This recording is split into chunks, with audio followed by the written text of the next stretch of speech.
Hello students, next topic है आपका डिटर्मिनेशंस of inventory और द मटेरियल लिमिट्स और एट लेवल। इसमें आपने क्या है, पहले इस बात को बहुत अच्छी तरह से आप समझिए और उसके बाद इसके फॉर्मलाइजेशन हम करेंगे। ठीक है, देखो, जब हम अपने गोडाउन में माल मंगवाते हैं, बात दोबारा से ध्यान से सुनना, जब हम कोई भी ऑर्डर देते हैं, ऑर्डर देने का मतलब है कि जैसे मान लो आपने गोडाउन बनाया हुआ है और वहाँ से माल आपका कहाँ जाता है, जहाँ पर आपकी प्रोडक्शन होती है, लेकिन उस गोडाउन में माल कहाँ से आता है, आपके सप्लायर के पास से आता है। तो उस गोडाउन में आपको कितना माल रखना है एक टाइम में, ऐसा भी नहीं हो सकता कि आप गोडाउन को पूरे को भरकर रखेंगे। भरकर अगर आप रखेंगे तो आपका काफ़ी सारी जो कैपिटल होगी आपकी, वो आपकी किस में लग जाएगी, रॉ मटेरियल को परचेज़ करके स्टोर करने में लग जाएगी, जिससे क्या है, एक तरीके से कैपिटल का प्रॉपर यूटिलाइजेशन नहीं कर रहे आप अपने रिसोर्सेज का, वो नुकसान आपको हो जाएगा।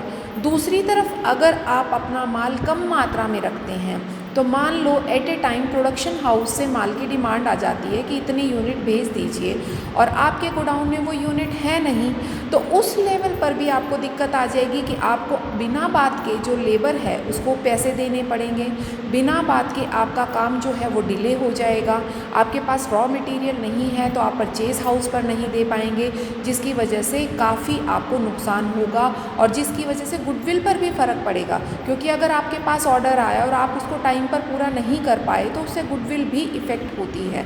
तो इसीलिए जो आपका मटेरियल, जो आपकी इन्वेंट्री है, जो गोडाउन के अंदर इन्वेंट्री है, उसका हमें एक लेवल बनाना पड़ता है कि हमें कितना माल गोडाउन में रखना ही रखना चाहिए।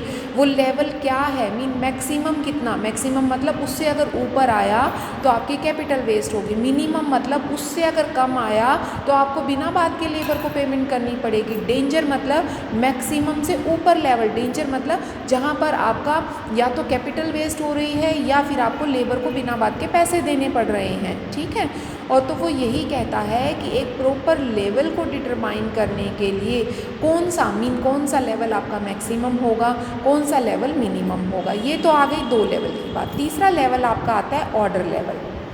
ऑर्डर लेवल में क्या होता है कि जो आपका किस लेवल पर जाकर आपको ऑर्डर देना, इतना कितना स्टॉक आपके गोडाउन में रह जाए कि जिसके बाद आपको ऑर्डर देना पड़े। जैसे मैं ये कहती हूँ, मुझे 100 यूनिट, जैसे हम अपने घर में नॉर्मली यूज़ करते हैं बेटा, जैसे आपके घर में होता है, आपके घर में मान लो आपने सॉल्ट की 2 थैलियाँ मंगवाई, आप उसको कॉन्टीन्यूसली यूज़ कर रहे हैं, दोबारा ऐसा तो नहीं कि बिल्कुल ही आपकी मसालदानी में नमक ख़त्म हो जाएगा और तब दुकान से भाग के आप लाओगे, नहीं। आप एक लिमिट, एक अंदाज़ा बना लेते हैं कि इतना नमक अगर रह गया तो इसका मतलब अब मुझे ऑर्डर दे देना चाहिए, अब मुझे नई थैली ले आनी चाहिए। तो वो जो लेवल है वो ऑर्डर लेवल होता है। जहाँ पर जाकर आपको ये देखना है कि किस लेवल पर, क्योंकि देखो यहाँ तो नमक की नॉर्मल बात की, आप दुकान पर गए खरीद लाए, लेकिन यहाँ ऑर्डर ऑफ रॉ मटेरियल की बात है, जिसमें जो आपका टाइम लगता है, लीड टाइम जिसे बोला जाता है, ऑर्डर को प्लेस करने और ऑर्डर को आपके गोडाउन तक आने में जो टाइम पीरियड है उसका भी आपको ध्यान रखना है। मान लो आपको 10 दिन लगते हैं, 1 हफ्ता लगता है, तो आपको उस 1 हफ्ते का, उस 10 दिन का माल आपके गोडाउन में होना चाहिए। तो वो कौन सा लेवल, वो कौन सा टाइम होगा, वो कितना माल होगा जिस पर जाकर हमें ऑर्डर प्लेस कर देना होगा। तो ये सारी चीज़ें बेटा आपको इस के अंदर पढ़नी है। आई थिंक सो कि आपको ये तो क्लियर हो गया कि मैक्सिमम, मिनिमम और ऑर्डर लेवल पॉइंट्स क्या होते हैं। तो अब ये था भैया आपका मैक्सिमम लेवल क्या होता है, मैं आपको बता चुकी। मैक्सिमम लेवल वो लेवल जहाँ पर मटेरियल जो है उससे ऊपर नहीं होना चाहिए, जो आपका रॉ मटेरियल है उसकी वो लिमिट है, अगर वो उससे ऊपर चला जाता है तो वो बिना बात के आपकी जो कैपिटल है उसकी वेस्टेज होगी। ठीक है, तो इसी वजह से काफ़ी चीज़ों का आपका फ़र्क पड़ेगा, जिससे कि आपका मतलब ये लगा लो कि एक तो कैपिटल वेस्ट हो गई आपकी, एक हो सकता है प्राइजेज़ में फ्लक्चुएशन आ जाए, आपने इतना माल पहले लेके रख लिया और प्राइजेस डाउन हो गए, आपको नुकसान भरना पड़ा। तो कहते हैं ये सारी चीज़ें भी आपको इसके अंदर ध्यान देनी होंगी। मिलेंगे। उसके बाद इसका अगर फॉर्मूलाइजेशन की बात करें बेटा, तो फॉर्मूला होता है मैक्सिमम लेवल निकालने का कि जो ऑर्डर पॉइंट होता है आपका, मीन कितने लेवल पर आपको ऑर्डर देना है, उसमें से माइनस होता है आपका मिनिमम यूजेस रेट और minimum lead time. Lead time मैं आपको बता चुकी हूँ क्या होता है, ऑर्डर देने और ऑर्डर के मिलने, उस माल के मिलने तक के बीच का जो टाइम होता है उसे बोलते हैं मिनिमम लीड टाइम। और उसमें ऐड कर दिया जाता है इकोनॉमिक ऑर्डर क्वांटिटी, जो इससे पहले वाले क्वेश्चंस में मैंने आपको करवाई है। ठीक है, दोबारा से मेरी बात को सुनो। मैक्सिमम लेवल क्या होता है, जो आपका ऑर्डर पॉइंट होता है, अगर हम उसमें से minimum uses rate, minimum lead time को माइनस कर दें और उसके अलावा प्लस कर दें इसमें इकोनॉमिक ऑर्डर क्वांटिटी, तो वो आपका क्या आ जाता है, मैक्सिमम लेवल आ जाता है। अब देखो मिनिमम लेवल में क्या होता है, मिनिमम लेवल कैसे निकालते हैं। मिनिमम लेवल के लिए आपको क्या करना है कि जो मिनिमम लेवल क्लियर हो गया, क्या होता है मिनिमम लेवल, वो लेवल जिससे नीचे अगर आपका स्टॉक हो जाता है तो आपको प्रॉब्लम आ सकती है। प्रॉब्लम किस तरह की कि माल आपको प्रोडक्शन हाउस पर पहुंचाना है गोडाउन से, लेकिन आपके पास माल ही नहीं है। ठीक है, तो इस तरह की प्रॉब्लम भी आपके लिए नुकसानदायक होती है, क्योंकि उस टाइम पीरियड में आपको क्या होता है कि जो लेबर होती है वो आपकी खाली बैठ जाती है और जिसकी वजह से बिना बात के आपको उनको पेमेंट करनी पड़ती है। इसी मिनिमम लेवल को हम बफर स्टॉक या सेफ्टी स्टॉक या मिनिमम स्टॉक के नाम से भी जानते हैं। ध्यान से सुन लो, इसे हम बफर स्टॉक, सेफ्टी स्टॉक और मिनिमम स्टॉक के नाम से भी जानते हैं। अगर आपसे 2 मार्क्स में क्वेश्चन पूछा जाए बफर स्टॉक को एक्सप्लेन करो, तो आपको इसको पूरा एक्सप्लेन कर आना है और उसके साथ साथ इसका फॉर्मूला भी लिख कर आना है।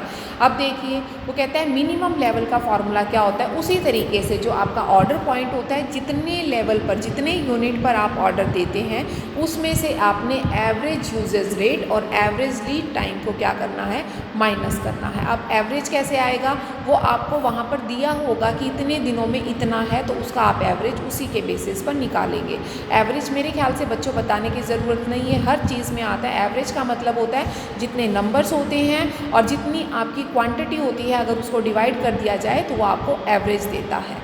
उसके बाद वो कहता है थर्ड जो चीज़ आती है, balancing inventory and stock out of the computation of safety stock. अब बात आती है कि सेफ्टी स्टॉक क्या होता है। सेफ्टी स्टॉक वो स्टॉक होता है जो कि ना तो मैक्सिमम है ना मिनिमम है, और जो इतना सेफ्टी स्टॉक मीन जो मिनिमम से भी लेस होता है, मीन इतना आपको सेफ्टी स्टॉक में रखना पड़ेगा, जिसकी वजह से आपको बहुत सारे नुकसान नहीं होंगे। वो सारे आपको यहाँ बताए भी गए हैं, लॉस ऑफ क्वांटिटी है, हायर कॉस्ट है या ओवर टाइम वेजेस है, वो आपको पे नहीं करना पड़ेगा अगर आपके पास सेफ्टी स्टॉक को आप मैनेज कर चल रहे हैं।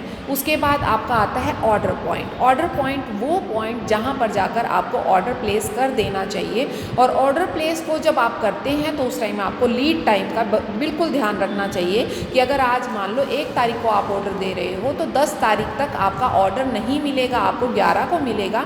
तो इसका मतलब उस 10 दिन के बीच का आपके पास स्टॉक होना चाहिए। उस 10 दिन में आपका काम रुकने ना, इतना स्टॉक आपके गोडाउन में हो, मीन वो लेवल स्टॉक का आपके गोडाउन में होना चाहिए। तो इसीलिए जब हम ऑर्डर लेवल की बात करते हैं या ऑर्डर पॉइंट की बात करते हैं, तो उसमें हमने एक तो मैक्सिमम स्टॉक को ध्यान रखना है और उसके साथ साथ हमने एक लीड टाइम को ध्यान रखना है। लीड टाइम मैक्सिमम कितना होता है, मीन मान लो आप ये कहते हो कि हमारा ऑर्डर 8 दिन में आ जाएगा, 8वें दिन नहीं आता तो आप ये कहते हो 10वें दिन तो श्योर है।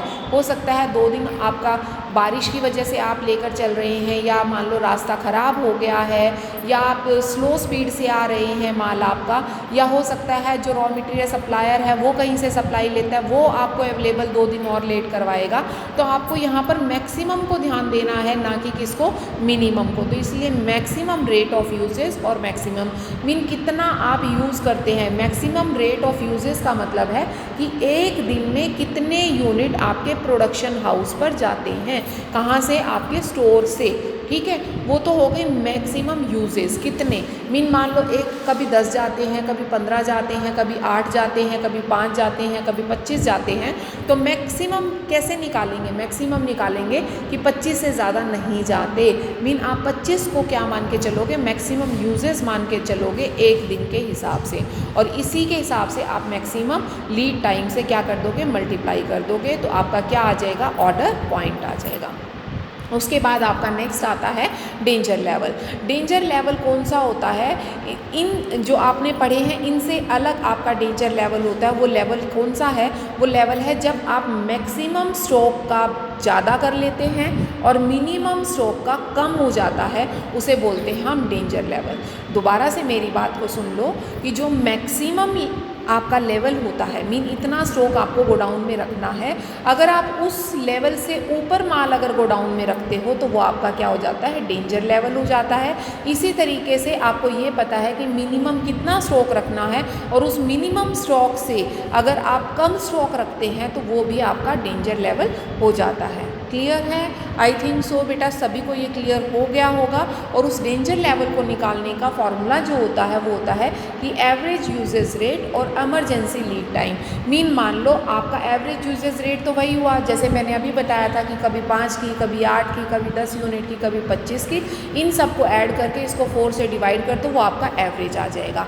लेकिन इमरजेंट लीड टाइम कौन सा होता है? इमरजेंट लीड टाइम का मतलब है वैसे तो आपका ऑर्डर 10 दिन में आता है, आपने मान लो 1 तारीख को ऑर्डर दिया तो आपको 11 को मिलेगा, आपको पता है। लेकिन अगर इमरजेंसी आ जाए तो क्या सप्लायर आपको वो ऑर्डर 7 दिन में दे सकता है? तो अगर वो 7 दिन में दे सकता है इमरजेंसी में तो उसको बोलते हैं इमरजेंट लीड टाइम। तो वो जो है वो हमारे डेंजर लेवल में काफ़ी हेल्पफुल होता है।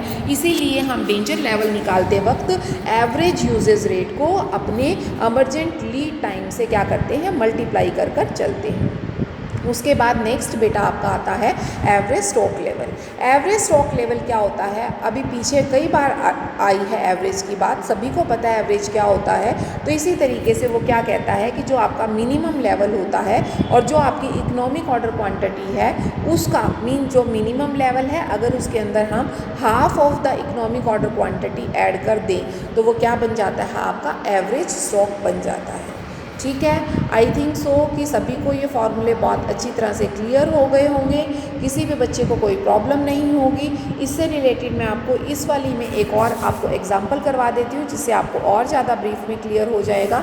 देखिए कोई जो इलस्ट्रेशन है, इलस्ट्रेशन 10, द एवरेज कंजम्पशन से मतलब है usages of the units of the coal in a factory is 5 ton. 5 ton की आपको क्या है? यूजेज दी गई है एक फैक्ट्री के अंदर एक दिन की। वो कहता है the maximum consumption per day is 9। अब ये मैक्सिमम भी दे दी, minimum level is 45 ton and the economic order quantity is 208। अब ध्यान से देखिए आपको क्या क्या चीज़ें वो दे रहा है। एवरेज कंजम्पशन भी दे दी आपको, मैक्सिमम कंजम्पशन भी दे दी, मिनिमम लेवल भी दे दिया, इकोनॉमिक ऑर्डर क्वांटिटी भी दे दी और उसके अलावा आपका क्या है? Estimated that the supply would take 8 to 10 day. 8 to 10 day मतलब आपका मिनिमम और मैक्सिमम जो लीड टाइम पीरियड है वो भी आपको दे दिया। और इमरजेंट सप्लाई टाइम पीरियड 2 दिन का दिया है कि 2 दिन में भी दे सकता है वो आपको, एंड डिफरेंट इन्वेंट्री लेवल्स। अब देखिए आपसे वो पूछता क्या है, मान लो वो आपसे ऑर्डर पॉइंट पूछता है कि आपको ऑर्डर कब देखना है, तो वो है मैक्सिमम यूजेस रेट और मैक्सिमम लीड टाइम पीरियड। तो मैक्सिमम यूजेस रेट कितना है? 9 है और मैक्सिमम लीड टाइम कितना है? 10 है। तो आप उसके बेसिस पर ऑर्डर लेवल निकाल सकते हैं। दोनों चीज़ें आपको क्वेश्चन के अंदर दी गई हैं। आप वो नहीं तो आप दूसरा फॉर्मूला भी अप्लाई कर सकते हो, minimum stock plus average uses और उसको मल्टीप्लाई किया था एवरेज लीड टाइम से। दोनों केसेस में आपका सेम आंसर आएगा क्योंकि वही चीज़ ऊपर दी गई है। उसके बाद मिनिमम लेवल अगर आपको निकालना है तो ऑर्डर पॉइंट में से माइनस करेंगे एवरेज यूजेस रेट और एवरेज लीड टाइम को। उसके अलावा सेफ्टी स्टॉक जो है वो कैसे निकालेंगे? सेफ्टी स्टॉक का अभी आपने फॉर्मूला पढ़ा था, क्या था आपका? वो फॉर्मूला ही यहाँ पर आप अप्लाई करेंगे। ठीक है, उसी के बेसिस पर आप यहाँ क्वेश्चन करेंगे। उसके अलावा आपका maximum level, order point minus minimum जो यूजेस रेट होता है और मिनिमम लीड टाइम होता है, उन दोनों को माइनस करते हैं और उसके अंदर ऐड करते हैं इकोनॉमिक ऑर्डर क्वांटिटी को, तो वो आपका मैक्सिमम लेवल हो गया। उसके बाद एवरेज स्टॉक लेवल क्या होता है? एवरेज स्टॉक लेवल होता है जो आपका मिनिमम लेवल है और जो आपका री ऑर्डर क्वांटिटी है उनका एवरेज करके। डेंजर लेवल का फॉर्मूला आपने अभी पढ़ा था, सेम डेंजर लेवल का फॉर्मूला आप यहाँ पर अप्लाई करेंगे। इमरजेंट लीड टाइम पीरियड भी आपको दिया हुआ है और एवरेज यूजेस भी आपको दी हुई है। आई थिंक सो कि बेटा आप लोगों को चीज़ें क्लियर हो गई होंगी। ये जो चीज़ें हैं ये 2 नंबर में आपसे पूछी जाती हैं, इसीलिए इनको बहुत ध्यान से आपने करना है। किसी बच्चे को फिर भी कोई प्रॉब्लम आती है तो मुझसे जो है पर्सनल आप कंसल्ट कर सकते हैं।